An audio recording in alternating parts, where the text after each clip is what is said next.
Hello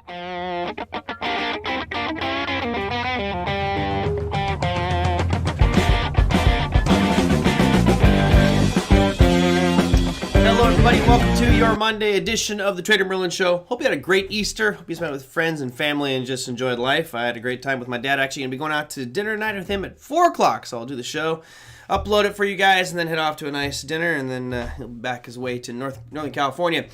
All right. We will, at the end of the show today, go over kind of a market update. Obviously, the NASDAQ just ripping through all-time highs. A great tech day out there for anybody who's long on tech space. Not the greatest for crude oil, but again, I'll walk through all those as we progress through today's show. And a big shout-out to everybody. We've got all kinds of people joining us today. Les, good to have you from Cape Canaveral. FX Telepath, you like the thumbnail, huh? I always try to come up with something entertaining for the thumbnail for these shows. Alan, Walter, Brendan, good to have you guys. And yes, Walter, I would say I'm somewhat excited about the Bitcoin future switching to micro because obviously the full contract is pretty expensive. Smart move by the CME to say, look, let's create the big one, keep the small guys out for now. Once you prove it's stable, once you prove it works, then we'll drop the micro. So, yeah, I'm happy about that one. Jerry, Terry, Ivzy as well, and Katie. All right, we got Katie joining us. Live on the shirt.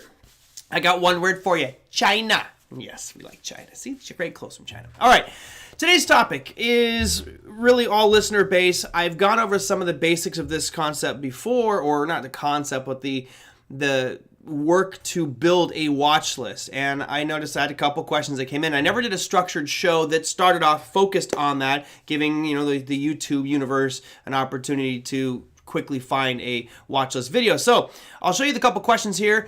One was from Martin, says, I have a problem choosing what to trade. Help. Okay, that's one of them. The other one here was, how many stocks do you regularly trade? That's from Tim. All right, those two questions will be answered on our discussion here called Creating a Watch List. Yes, I got the evil binoculars checking out the market and a nice watch list on the left-hand side there. But I'll walk you through a whole bunch of considerations here and why I think it's so important. So, first off, I think it really depends on what you are trading, right? I'm going to approach today from the equity perspective. But at the end, if we want, I can talk about creating a Forex or currency watch list, creating a futures watch list. Both of those are going to have different characteristics and things that we're looking for. Now, for most people, they really just want, what the hot topic is, what everyone's talking about on the internet. That's really a bad way to trade. One way we can help ourselves out is by finding out what exactly we personally look for. For example, I'll use myself as the case study here for today. With regards to equities, I tend to be a little bit heavier trading, meaning I'm not trading 100 shares. I'm probably going to be trading 1,000 or a few thousand shares of it. I'll tend to be active, but nowhere near as active as I was back in the late 90s. Meaning if I have the time and the effort to sit in front of the computer, I'll make a few trades.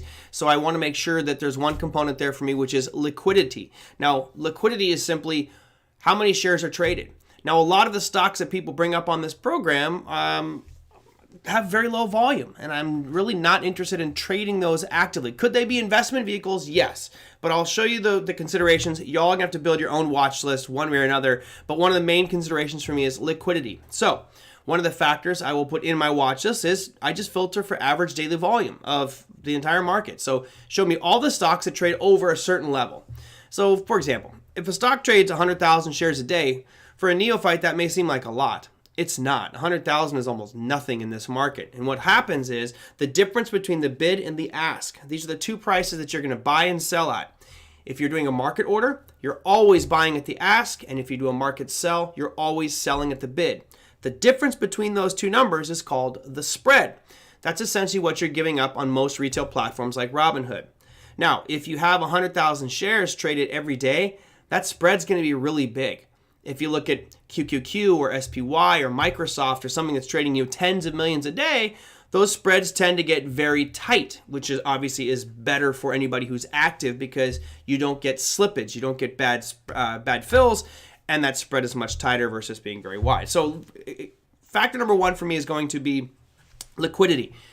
Factor number two is I'm looking for something that moves. As a short-term trader, I don't really care about the companies so much. We've talked about my trading plan pieces where I'm not allowed to trade biotechs, I'm not allowed to trade Apple.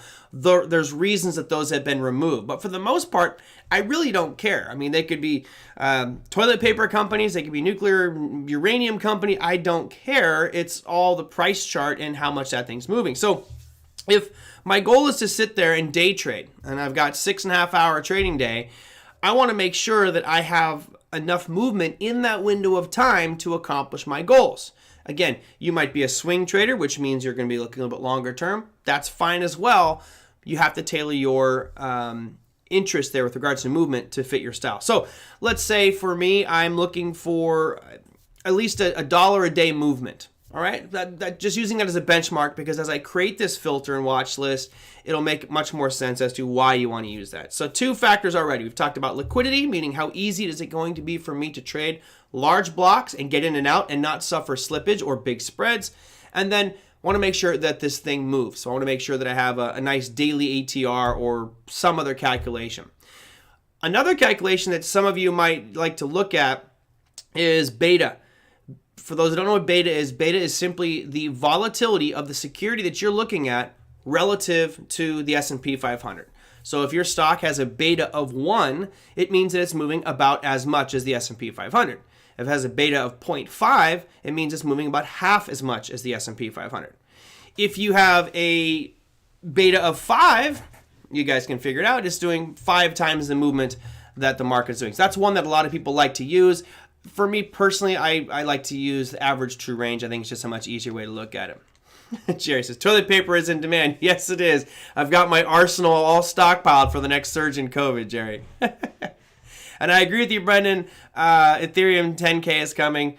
It is. You know what's been very interesting about the crypto rally, by the way, guys, not to digress, thanks for distracting me, squirrel, is Bitcoin really hasn't been moving much at all, but you see some of these altcoins soaring right now. Unfortunately, I'm in a few of them that have been up absolutely huge. Tron was a massive today. You had EOS is on a great run. Ripple also doing well, but we'll talk about that near the end. So let's go back to the watch list piece. I'm going to create one for you. Now, I'm just going to be using this platform here, TradeStation, until they tell me they're going to charge me professional fees, and then I will no longer use them, and I'm going to slam them on the air. But you can do it all over the place. I'll actually go show you on FinViz how you can create a watch list as well. So here we have TradeStation. Here you see the NASDAQ 100. We're just ripping. It's been 3 just phenomenal days for the NASDAQ and tech stocks, but we don't want that. We're going to go over here to the tab I created, and this is called a radar screener. And all I'm doing is starting with a blank template. And I tried to make the fonts big so everybody here could see. So, normally what I would do is I would do the S&P, well, let's just do it. I say normally, let's just do what I do normally. So I'm going to go insert symbol list. So anywhere in TradeStation, you can import a symbol list. If you don't have TradeStation, you have an online one, they probably have pre-built filters. If not, you can import symbol list, etc. So I'm going to go here, it's import symbol list, and TradeStation has a whole bunch of index component lists. And I'm going to insert the S&P 500. Probably more than we need for today's example. Sometimes it takes forever to load up to. So you'll see right now there's 510 companies in the S&P 500. Kind of weird, right? Well, some of them are doubles, and they've added a few more. But let's see how many we got here. I'll take out those. And now we have, let's see, officially there should be 503. Yep, 505. All right, they've got 505 now. Anyway. Here we've got our 505 stocks that are making up the S&P 500. Now, a lot of these are going to be just not good for us to trade. You see here, there's a column on the right-hand side that says today's volume. So all I'm going to do is just simply sort here, and you'll notice that NVR, right? NVR may be your favorite stock, but you notice it's only trading 14,000 shares per day. That's not even close to being acceptable. Actually, that's today's volume. So what I'm going to do is add in here average volume. You could go off of today's, but what if it's a one-day volume spike? Ideally, you want something that has a little bit of a historical volume factor. So I add in average volume. A lot of this stuff I don't care about, so I'm going to get rid of some things, make it easy for us to all see. Okay, low and volume today. Great. So now it's going to start to populate this list, which will probably take a considerable amount of time. It usually is a slow process to get all this data in here. So what I want is the one that's in yellow, this average one that you can't read, which is just absolutely fantastic that it does that in yellow. So let me go to Format Analysis Technique. I can change the colors here. And I'll go color and change the average volume to blue, just so we can see it clearly. Okay. So Now you guys can see that average volume. So for me, in my trading, 1.5 million has historically been the cutoff. A lot of people will look at 2 million. You have to find the number that works for you. But remember, you're not hurting yourself by raising the number, the level of volume here. So remember, we're at 505. All I'm going to do is sort, and now I'm going to go and remove everything below 1.5 million. So I just highlight those columns. Come on. All right. Oh, they're still loading up a ton. Oh, great. Wonderful. I'm going to do this example, and it's not going to work because everything is loading. Oh, isn't that beautiful? Well, great. Way to ruin my example for today. If this takes forever, it may not load up anything here. What is taking so long? Especially with fiber, this should be screaming right now. Great. Well, that's not going to work now, is it? Okay, well, as I let that hopefully load up here, I'm not sure why that's taking so long. I'm connected and everything should be doing fine. I'll show you one that's pre-done. Hello, Indigo. Good to see you. So the other factor I could add in, is the average true range. Let me see if that changes anything with regards to my watch list, because for some reason I only loaded up one company. That just doesn't make any sense. Average true range will be the second criteria that I add in. And for ATR, that's really up to you. But I mentioned just as an example, look for something that moves $1, right? So I'll add an ATR. That's probably not going to load either. Oh, there we go. That was a nice glitch. Okay, so for some reason it's still taking a long time to load here. I will just sort and slowly remove them as they pop up. That may save me some time. But again, my limit is going to be 1.5 million. I'm just cutting out anything below. Why? It's just an arbitrary number that I've looked at in the past, and that's been kind of a number for me where I feel comfortable with. I got to let Autodesk slide in there because I've traded before. So, all right, now I'm getting average true range, which is right here, and I'm simply going to sort that one for everything that's trading under $1 and remove it, which isn't much because everything's so expensive right now. It's pretty much all trading over $1. All right, so now I've removed a lot of companies on this list. We still have a lot to go, which I don't know why there's another glitch. But even having removed just that last little block, I'm already down to 380, and I'll probably get this down to about, I could move over to CliK. Yes, I could move over to CliK. I'm just a TradeStation junkie. It's what I trade on most, so until they offend me by not allowing me to have regular license and they call me a professional. Okay, so once we have that done, and you remove everything that's under trading over $1 and everything that's trading over 1.5 million shares per day, then I can take these off, right?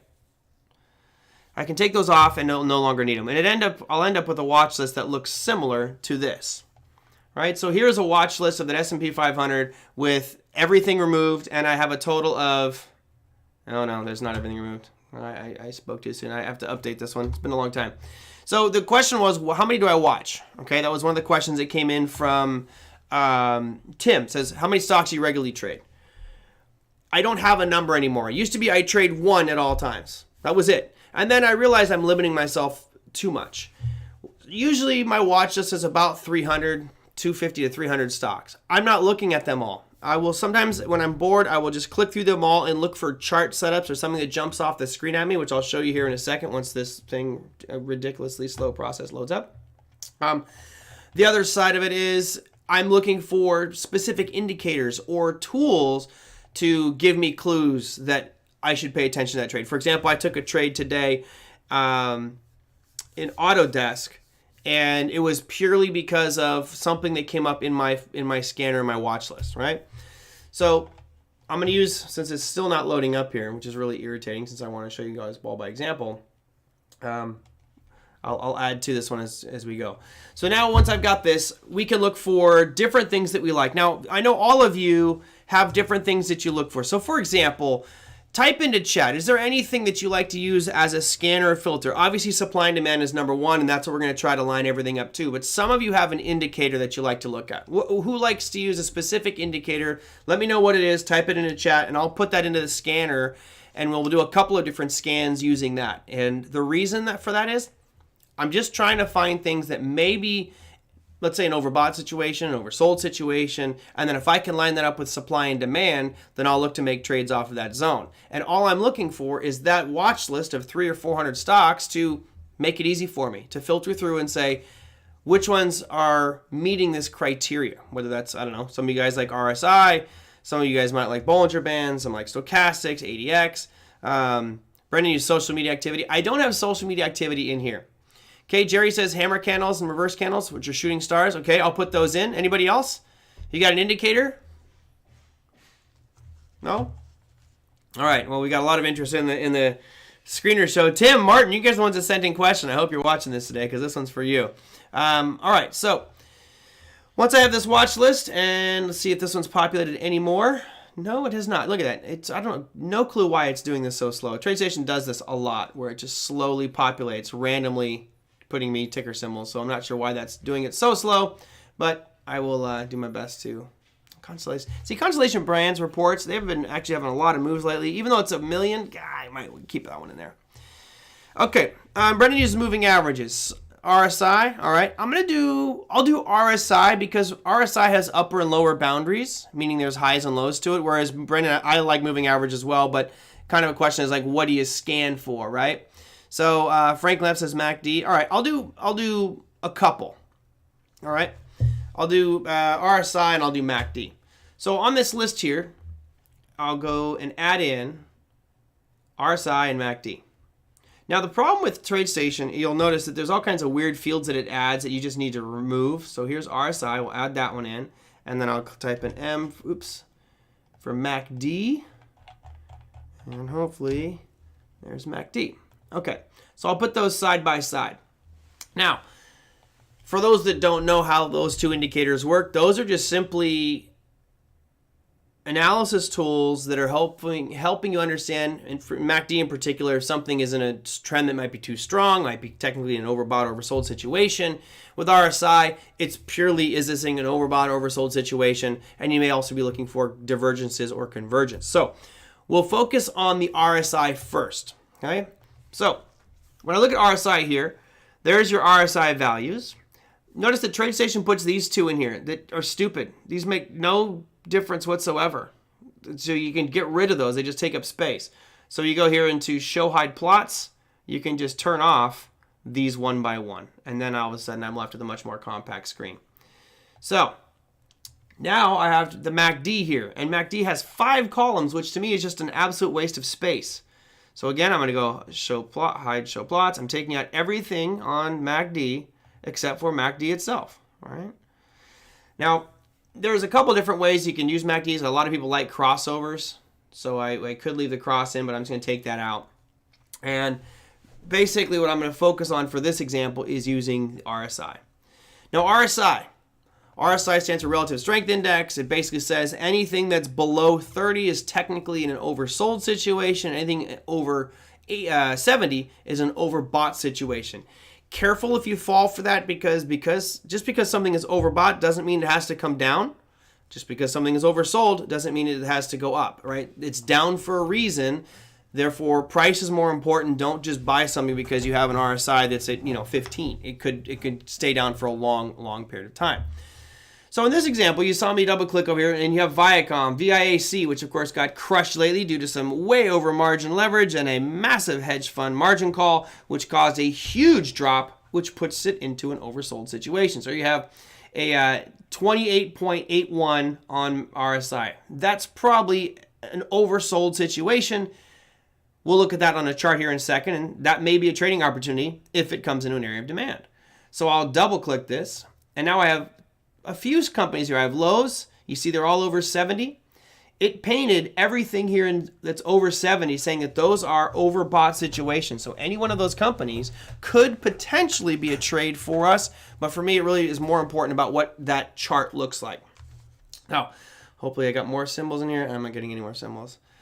Trend in RSI versus price is more important than outright levels. Correct, it is. But it's easier to run a scan that tells you whether something is an overbought over situation. This scan that I'm looking at, it won't look for a divergence and show you if there's a bearish or bullish divergence. That's unfortunately the more popular way, and for me the better way to use it, but it just doesn't work that way in most trading platforms. So now I can go and start to use this watch list to hopefully make things a little bit easier for me. And one of those will be linking up to my charts, which you guys see I have now. And we'll go to the top And all of these are technically an overbought situation. So that's Lowe's. You've got Alliant Energy. Now, for me, if I'm looking at something that's overbought, the first thing that my eyes are doing is pretty much doing this. I am taking a line from right where our close is and saying, is there anything off to the left-hand side of this chart that makes it noteworthy? And for me right now on LNT, no. Same thing on Lowe's. I can't even tell on Lowe's because it is at all-time highs. I think we are actually blowing through all-time highs on Lowe's as more people are doing home construction. So this one is not going to help me either. How about Google, which is, of course, at all-time highs? So a lot of these are going to be blowing through all-time highs, so it doesn't really help us with the RSI.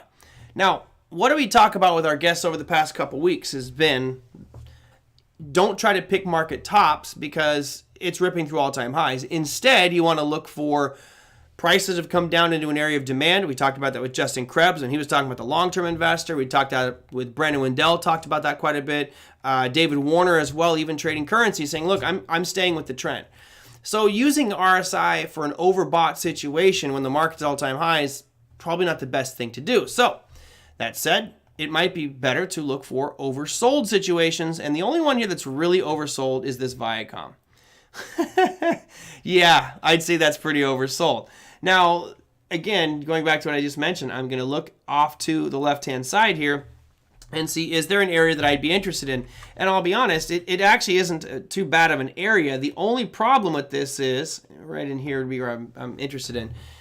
The only problem is this huge impulse sell-off, which was most likely that margin call being triggered, that blew through that level. So most would say that this level is no longer valid, and I would tend to agree with them. So as good as this looks for a long opportunity, I still would be cautious on it, although let's be honest, it's fallen from over $100 to about $40 in a week and a half.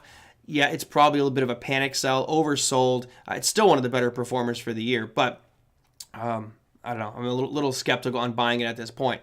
Now, let's go to one that was a little bit different than this. One that I don't use RSI or MACD in these filters personally. What I like to use is something similar, and I think it lines up with what Brendan said here. He says Bollinger Bands are more powerful for overbought and oversold, and I totally agree, which is why I use a filter called Bollinger %B. So here's my watch list. I'm going to do one thing here because I want to make sure that this is updated, because I think that there's too many stocks in here. But you notice I have a whole bunch of different criteria in there. On the right-hand side, I'm adding in, I've got Bollinger %B, but I also have, as viewers have mentioned, I've got hammers, I have shooting stars, and I have bullish and bearish Aramis, which I've also added in. So let me add in volume average just so I can, I want to make sure that I get all the ones that are under 1.5 million out. And you notice there's quite a few. Yes, let's get rid of these guys. Oh, God, how did those make it in there? I think this is just a watch list that I created for the show one day. Oh, look how quickly this loads up. This is heaven. All right, so I'm going to remove over 200 stocks on this list. 175 are going to disappear, right? Now. So my original S&P watch list, which is what this is, had 505, and now we are down to a total of 238. And all of those now have an average daily volume of over 1.5 million. Now that I've done that, I can simply get rid of volume average and maybe update it once every few months just to make sure that I'm still keeping the stuff that's out of the way. Now let's add that other screener in that we talked about earlier, average true range, just because it seems to be loading up faster on this screen. So here's average true range. I'll add that in, and let's sort everything that's under $1 out. Amazon's moving $70 a day. Pretty sure that one's going to make it. All right, so here anything under $1 is now officially out. And now my watch list, just off those two filters, guys, I'm just filtering out volume and ATR. I'm now down to 207. Okay? Now, this is great for all intents and purposes for most people. It's still a lot, but you've now whittled away 300 stocks that I just don't need to pay attention to, that all have a certain air of risk to them. Get rid of them. I don't need them. So now my watch list is much more complete. And I'll walk you through kind of an activity I enjoy doing. It's not just this Bollinger %B, which I'll explain here in a second. It's just simply I love running through and just looking at the price chart and trying not to pay too much attention to the ticker symbol, but say, is there something here that I like that looks interesting? For example, I can honestly say I've never traded analog devices, which is ADI. It's well overbought on Bollinger Bands. On RSI, it's going to be up over 70 and tell me that it's overbought. It's also come right into an area of supply. You guys see it smacking its head against its all-time high. So this could potentially be something as a short opportunity for tomorrow, but you kind of want to wait and let that thing confirm that it's going to move down. But I'll just do this, it takes me about 30 minutes. This one's actually not too bad either, Qualcomm, right? You notice this last ugly sell-off here that you saw back at the beginning of March. We're right up to that area right now. So again, I'd make a little pencil point on my pad and paper and say, hey, I'll keep an eye on this one. That could potentially be a short opportunity for tomorrow. What else we got? These are all overbought. Let me see if we got anything in the oversold category. PXD, another one I don't trade. Not that interested in it. It's just that the picture doesn't paint a good opportunity for me. We already looked at Viacom. Discovery is going to be about the same with regards to Pain Point. Or sorry, this is Goldman Sachs. Here's Discovery with regards to Pain Point. Both of these were part of that giant margin call on Archegos hedge fund. Gotta love how much. It's a number that they said they lost was incredible. Tens of billions of dollars. Morgan Stanley, right? None of these are really screaming at me from a buy opportunity. But again, the more that we just let the trades happen, the easier it's going to be for us. If you look at this and try to force a trade on any company, then you're making it hard on yourself. When you look and things jump off the chart at you and you say, hey, I see an opportunity here based off of price levels, then that makes for a much better trade and the emotions are out of it. Because I'm not really looking at the ticker symbols right now. I'm literally just hitting the button, going to the next ticker symbol, hoping to find something here that might represent a buying opportunity. But honestly, out of the first 26 I've hit, I don't see anything good. This one is interesting. So Twitter, all right, I don't like Twitter from a technical perspective. It looks weaker right now for the past month, but you do have this little hammer formation. It should be at the end of a downtrend, but it's really strong today. Even though the NASDAQ was up significantly, I might actually watch this one tomorrow for a trade to the long side on Twitter. Anything else? Come on, give me a couple good ones here. All right. Well, anyway, that's how I like to scan through them. We can whittle this list down even more. Let me see if I can do this one. So we've gone from 500 symbols to 207. Now let me add one more in here. If I forget the name of this one, it could take me a second. I go into analysis technique. I believe it's sector. You can actually type in, you can hit sector in here, and it will tell you what sector they are in. Now, you guys know I have a specific sector that I just don't like. It's in my trading plan. I'm not allowed to trade drugs or pharmaceutical stocks. So I could simply scroll down the list now that I've separated them here. There's financials, there's healthcare services. I think it used to say biotech. So it's all, I think it's lumping them all together in healthcare. Yes, there's some drug stocks. So I'm just going to take out all healthcare stocks. Is it really going to hurt me to take out healthcare? No, it's not.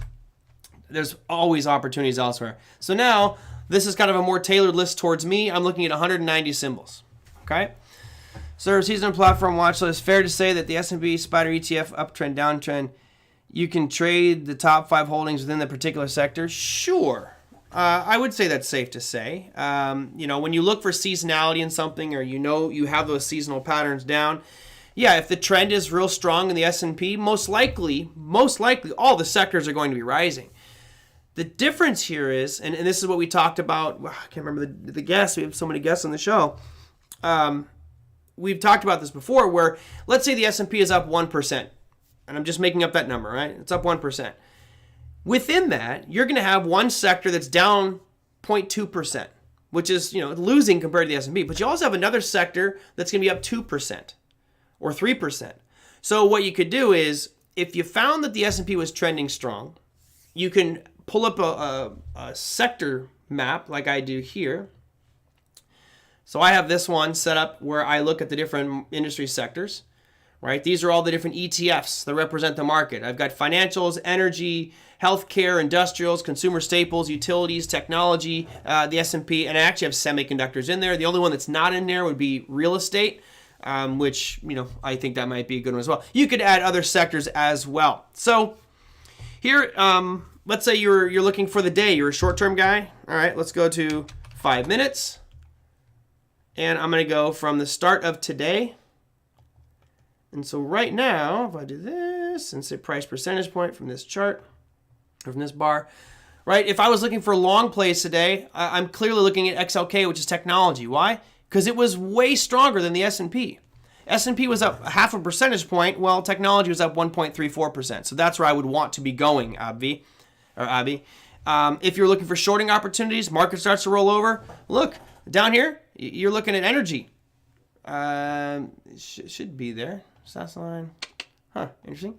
Didn't see it for myself, but energy was the weakest out there today, down 1.5%. So this is one way we could further refine our selection. If you know it, or you not know, never know, but if you get the feeling that the market is going to be trending down, great. Then look for the weakest sector out there, short that one. Market's trending up, great. Find the weakest or strongest sector, buy that one. You could buy the ETF for that sector, or take it one step further, and then you could whittle that down and find out what are the components of that specific ETF. So for example, I'll go here to this the TraderMerlin one that I just created for you guys. This is kind of the new watch list here that we built.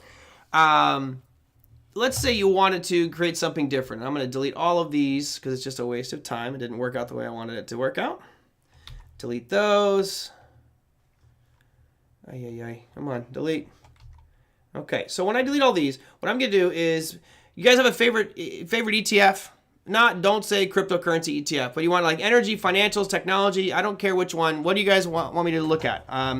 This is going to require me going out and pulling up all the ETF data for that specific ETF. So is there one in particular that you like that you want me to do this analysis on? Can be, you name it. Could be really anything out there. I'm happy to check on different ones, but I just need to know if there's one market segment in particular you want me to do it with, because why not lead by example, right? Or show you guys by example. So what is it? What do we got?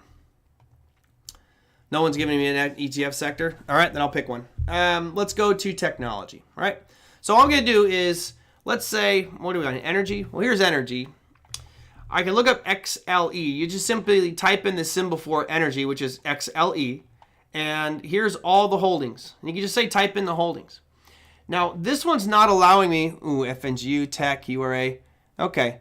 Just because Lisa was first, I'll do XLK. So let's go XLK holdings. All right. So you type this in. Some places will actually give you a downloadable form. But I go to Direction here. I'll get out of here. I don't want to do any ads. Okay. Go to Direction. Here is the XLK. No, this is not XLK. Why don't you give me XLK? Okay, so let's do that. Let's see if it's on Yahoo. So here's XLK. I clicked on holdings, right? It's going to tell me a little bit about. It won't let me download them all, but I can go like this. I can copy these top 10 holdings. Let me see if I can do a XLK holdings XLS. See if we can find a spreadsheet. There we go. So this hopefully will give it to us. Yeah. Go to holdings, and there they are. And why won't you let me download them all? Bummer. I've been to a few. Unfortunately, it's not working for me live, but you can actually download the full Excel spreadsheet here. I don't know why it's not giving me the list of holdings for it. See if I get it at ETF.com. Most will give you the top 10, but I want the whole list. And this is not going to give it to me. Dab nabbit. I hate when something doesn't work I'm trying to do live on air. All right, well, that's not going to work for us, guys. Sorry. XLK holdings .XLS is .XLX. Hopefully that gives me an Excel spreadsheet. Fidelity screener, XLK portfolio comparison. Why not? Oh, was it download there? Sorry. You saw it, and I'm just trying to move too quick that I didn't get to see it. Portfolio comparison. No. I just want to view all holdings by weight. And, of course, I have to pay for that. Beautiful. Anyway, I'm going to just do something like this, see if this works for me. It probably is not going to, because I need to do it, and it's not going to show. All right, let's see if that ends up. So I typed in, some of the holdings are going to go. What happened is a lot of the data didn't load. But here are the top holdings for that ETF and XLK. It's going to give me the top 10. I could have done it the longer way, but I just simply copied and pasted those into the spreadsheet. So now I can do that same sort of analysis that I was doing before on these 10 holdings, which are the top components in XLK. If you want the full thing, you can take some time and find it and download those. What makes this nice is, let's say we knew technology was strong today. What I could do is I could do an overlap if I wanted to and compare XLK with these to see which one is actually stronger than XLK. Obviously, Microsoft is the big dog today. There's your Visa. So from a trading perspective, Microsoft is the one that you want to be long on today. But this is a way for you to filter through different market segments, and you could go down here at the bottom and just title this, XLK, and have a list of different ETFs.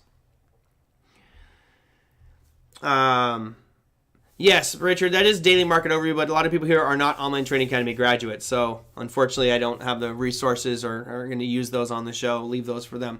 But yeah, Scott McCormick does a watch just like this as well. When I was big with the tech, because I used to trade tech, it was really the predominant way. I did the NASDAQ 100 ETF, the QQQ, and I filtered that out for volume. I filtered that out for ATR. I removed the drug stocks, and next thing you know, I've got this basket that I could just simply run through each and every day. Now, one that I've shown you before, which I actually really like, it's kind of my personal favorite, and again, trading is all about personal preferences, but one thing I love is to find things that are overbought and oversold, and I don't think RSI is a good indicator of necessarily if something is relatively overbought or oversold. In theory, that's what it's supposed to measure, but I'm not a big fan of that. I prefer this one. It's in TradeStation called Bollinger %B. So I used to like adding Bollinger Bands to my price chart. Remember, Bollinger Bands, all they do is put bands around price. And I'm going to add it to the chart here just so you guys can see it on the price chart. And we'll turn this on. I'll show you how I do it. So I'm going to add on Bollinger Bands here, and there you go. So there's your Bollinger Bands. So what we could do if we're trading is I could look and see, is something above or below its Bollinger Bands right now? You know how much time that takes me? It's a pain in the butt for me to go through every single symbol and see if the current price is outside these upper or lower black bands. But Bollinger %B, all it does is tell me what percentage it is outside its upper or lower Bollinger Band. So if it's a negative 13, that means it's 13% below its lower Bollinger Band, or it's outside, it's oversold. Now, if this came into a really strong area of demand, I might feel differently about PXD as a long, but I don't, right? No big deal. I'm going to sort this now by ones that are overbought. Now, clearly, almost everything is going to be overbought today because it was a huge market rally. But you look here, Google. Way outside its upper Bollinger Band. I mean, this thing is so far outside its upper Bollinger Band. I know some people are chomping at the bit thinking, I got to short Google tomorrow. No, you do not. Google can continue to rally up here and just keep on going. So just because it's overbought does not mean it needs to come down. Do any of these present a trading opportunity from a sales perspective? Let's see. Activision. I'm sorry, I said Adobe. ATVI is the stock I traded today. Now, the reason I traded it is, you guys see, it was outside its upper Bollinger Band on Friday's session. It ripped outside of it today, and it came right into this overhead area of supply. For those who don't know what the supply zone is, I will paint that in yellow for you. Just so you can see the yellow box is pretty much, that area in the yellow is where I was looking to go short at today. So it didn't follow through. It stalled inside that zone and just kind of stuck there and drifted down a little bit. So I have half my position open still. We'll see how that goes tomorrow. But my stop loss is right above 99 bucks. So I've got less than $1 worth of risk per share on that one. But that was all, my attention was drawn to this because it was overbought on the Bollinger Bands, but came right into an area of supply, and it's been showing some weakness for the better part of 2 months. So for me, I could have spent hours running through all kinds of different markets to find something to trade. Instead, I simply just used the watch list, a simple scanner, and found an opportunity in something that looked okay. It wasn't great, but it looked all right and was worth taking a trade on today. But I could go through this list and just keep scrolling down. All of these are technically overbought right now on Bollinger Bands. Right? I like this one, CDNS. If it got higher and came up into this higher area of supply, that may be a short for me as well, but it's just not there yet. So, no reason to force a trade. You wait for things to happen. You have TMUS right now is actually coming into an area of supply, but I just don't like the area of supply that's formed. You guys can see it way back over here. It's just not the greatest supply level. Amazon. is really basically just doing a gap fill, not coming into an area supply that I'm interested in. So these are simple, easy things that I'm doing to help reduce the amount of time that I spend scanning and filtering all these watch lists. And a lot of you are going to spend a lot of time looking at symbols. So why not just spend time to make it as easy as possible for you and let the computer do the heavy lifting. All right, Brendan wants to know about Occidental Petroleum. All right, let's go look at Occidental Petroleum. You're moving into petroleum now? What happened to the metals and crypto, buddy? So right now you have Oxy. It's not outside its lower Bollinger Band. You guys can see it. It's touched it, which is fine. It also has what's, you could argue is a double bottom. So let me remove these Bollinger Bands because I believe that they just get in the way. You put a line across where it bottomed out today. It's okay. I'm not that excited about it. I mean, you did have a very high volume spike compared to normal. It's about 12 million shares over its average, which that's good from a capitulation perspective. It's just that demand zone I'm not really that keen on. Yeah, I mean, it's fine, Brendan, if you bought a call on it. I just, the structure of this zone, it looks just like a lot of slop. It doesn't really feel like a very strong demand zone, but, you're down $7 on Occidental Petroleum. Why not? It depends, and I think you probably buy longer term. Brendan, I don't look at options interest or open interest on when I'm looking through these scans and filters, unfortunately. Here's the truth is this. I think you guys all figured this out. There are so many things to look at. If you spend your time looking at everything, you'll never get anything done. So you have to kind of weed out the things that are causing you to stall or slow you down in the process or just a pain in the butt. And I think that having a good watch list does just that. For anybody who's trading Forex or futures, it's really more about knowing the different currency pairs if you're trading Forex and how those specific futures markets work. Because you get lots of limit ups and lock limits in the commodity markets and the grains and the softs and things like that. You'll find ones that are very illiquid, so it's a little more challenging there. With stocks, it's really easy. Throw up a big template watch list like the S&P 500 or the NASDAQ or S&P 100, whatever you like, and then chip away at it till you get down with this manageable basket. Some would argue that the list I have here, which was what did I end up with, 180? 190 exactly, you might think that's way too much. I'm not looking at them all. I'm basically saying, show me things that are outliers, overbought or oversold, and if that lines up in conjunction with a supplier demand zone, which is where my real preference is to make trades, then I'll consider that one. I also like to look for, as some here said, what about Bollinger, shooting stars, hammer formations? That's absolutely something I have on my screen here, and this is part of my filter. I'll scan over here. Did I turn them off? Hold on. Oh yeah, here you go. So here's the hammers. So right now, there's nothing on a daily chart out of those 180 stocks that has a hammer formation. Is there something that has a shooting star? Nada. Bullish Harami? Nada. Bearish Harami? Nada. So right now, there's nothing on this watch list that's going to meet those criteria, unfortunately. So, I don't, it's not like it's the deal breaker. It's not like, oh, I can't trade tomorrow. I can always find something to trade, but it has to be in line with my criteria, my trading plan. And those are pieces for me that work. For you guys, you may have to look at different things. You may have to look at, I don't know, some of you talk about MACD and all these indicators. Great, that's fine. I can't say anything bad about it. If it's a system that works for you, great. Just use the tools that your platforms offer to help reduce the time and energy that you're taking to analyze and find trading opportunities. Maybe the data hasn't really set up here, but I'll do a scan here in a little bit, and maybe I find something that has a nice shooting star hammer formation that this watch list didn't pull up, because I have other sources, other scanners I'm going to use to find those pattern formations. Abby says, Merlin, do you have a watch list set up for the area of interest strategy? For instance, in an uptrend, looking for a pullback into a recent swing low. I don't go by the name area of interest, but in this market right now, if I had to choose between looking for something that's overbought and trying to short that, or something that's oversold and trying to buy it, hands down, I'm looking for the buying opportunity into a demand zone, because we're in a really strong uptrend. Buy the pullbacks during that uptrend. And that said, as someone who can be a much shorter term trader than most, I am okay to go short and go counter trend, but it's generally going to be for the short term, for like a day, and I'm out. That's fine. But on longer term, anything for a swing, you got to look for the long opportunities here.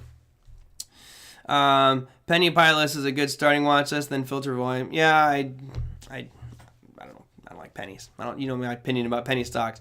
Do I ever use VWAP, Okinola? No, I don't use volume weighted average price. I know a lot of people do to say, well, here's where most of the buying happened.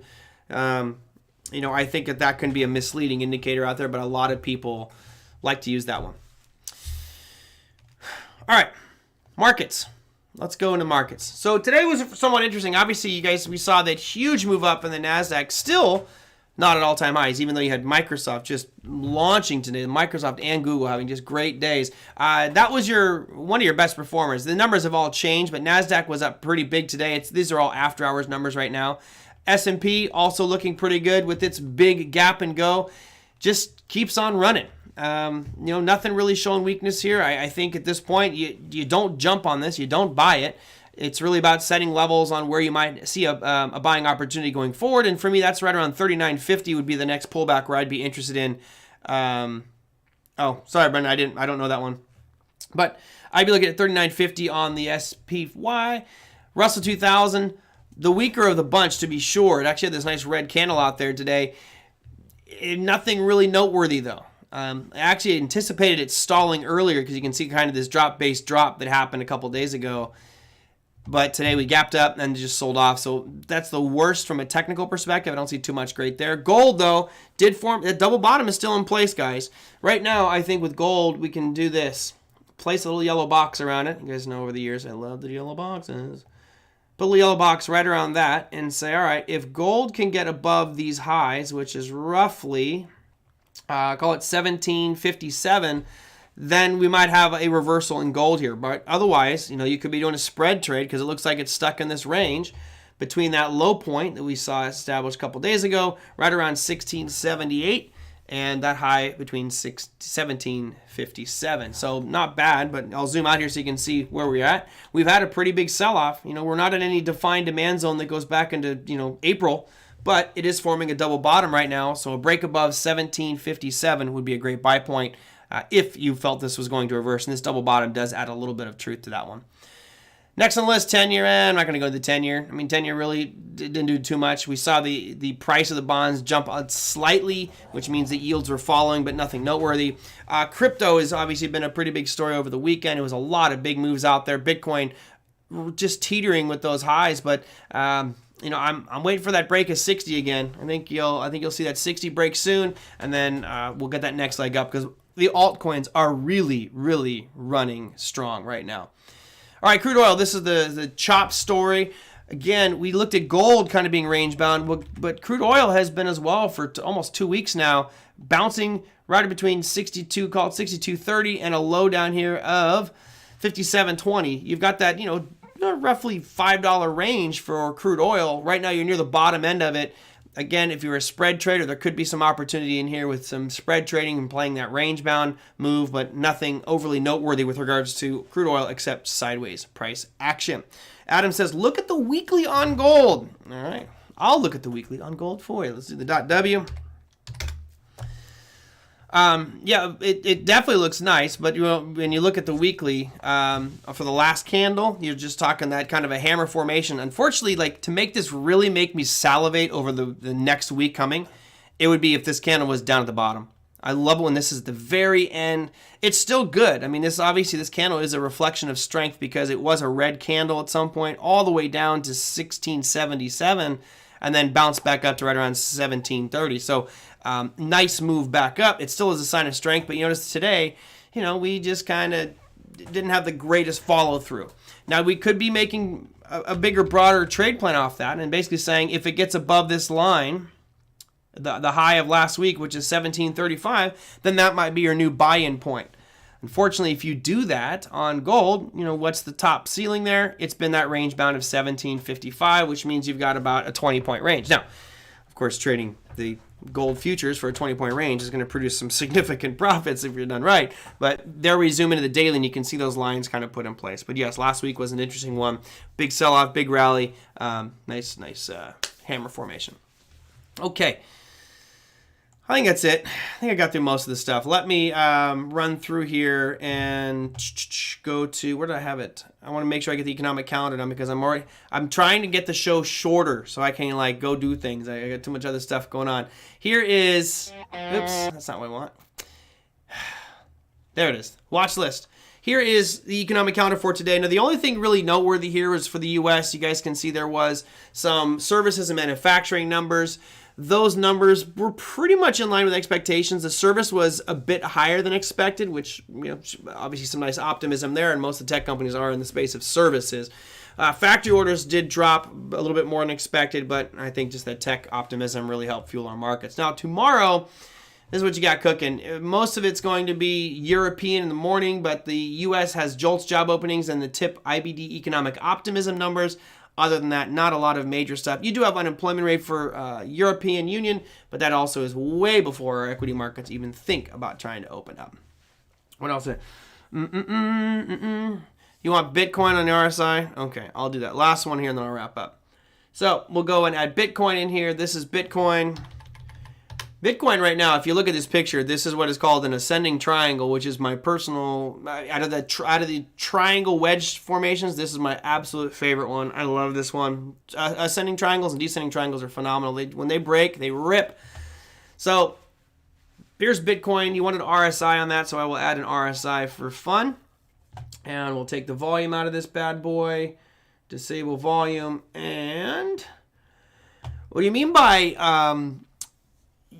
basically what you're looking at here is a bearish divergence, and what he means here is, you notice here this high, and I know some people are watching or listening to the podcast right now, the high on that gold achieved on the 22nd of February is lower than the high that it achieved on the 15th of March, which is just about the same as it was for March 31st.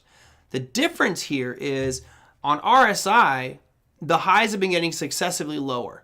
So it's showing internal weakness in Bitcoin slowing down. So this is an interesting one because what you have is the price chart telling you it's getting stronger because it's making higher lows and the same highs. But the RSI is telling you that it's actually showing some weakness internally because the peaks in RSI are getting lower as it goes forward. This is the perpetual conundrum that technical analysis gives us.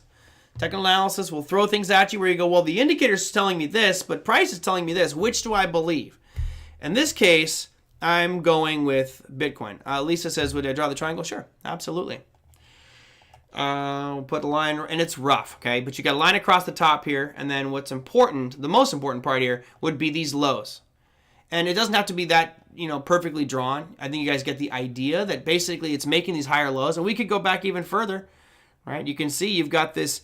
Every low is getting higher, but the highs are kind of staying the same, at least for the past month. So that is a sign that this thing has been getting stronger and stronger. And if it breaks 50,000 and makes a new low, okay, well then RSI wins and this thing comes pulling back down. But I think you're going to see this thing rally back up. It feels like it's just building strength right now. We're right near those highs around 60,000. So that's my take on it. Miles Davis, thank you so much, my friend. I appreciate the contribution. It's always nice to get those donations, so I thank you very much. Okay, I think that did it. So I went through economic calendar for today. I went through economic calendar for tomorrow, and I think that pretty much does it. And I'm still 5 minutes short. Isn't that nice? All right, I have not gone out there and looked for guests this week, so I'm probably not going to have guests this week. We might. I'm trying to get a couple, but we'll see. So if there's a specific topic you guys want me to go over, now's your chance. Send it on in. You can do that very simply by emailing me. It's TraderMerlin@gmail.com. It's the simplest way for you to send stuff to me. You can also post down below the videos on YouTube. If you can, weed through all the fake people trying to scam you out of your money and tell you about some amazing cryptocurrency trader or porn links that go in the comments I try to remove on a daily basis. I do read all the comments that go in there, by the way, so thank you guys very much. Greg Manarino, I know I just got to reach out to him, that's all. I just got to reach out. He's welcome on the show. Sounds like a very interesting cat. All right, that's going to do it for me, everybody. I'm going to go have myself some dim sum today and have a great evening. I hope you all have a great evening as well. Remember, tonight, yes, it is tonight, you have a rate announcement for Australia. So real quick, I'll show you AUD. Here's the Australian dollar, AUD USD. be careful with this one if you're trading the Aussie, because the Royal Bank of Australia has said over and over again that they feel like their currency is getting too weak and they want to weaken it. But right now their interest rates are so low. What are they going to do? Right? What are they going to do to help push this lower? That's the question. And what we'll get is a little more clarity from the RBA about how they plan on weakening their currency. Now, from my experience, when they say their currency is too expensive and they want to push it down, they do it. I just don't know how they're going to do it. So we'll have to keep our eye on that one. That's going to happen at 12:30 in the morning, East Coast time, I believe. So it's at the crack of dawn, but if you are a currency trader or suffer from insomnia like me, well, then it could be an exciting one. All right, guys, that's going to do it for me. Thank you so much. Hope you enjoyed it. Again, if you have questions, comments, you can email me at TraderMerlin@gmail.com, or you can always just send in questions there, comments, feedback, and, of course, hit that like button. If you are new, hit that subscribe button, and I will see you guys all tomorrow. Take care.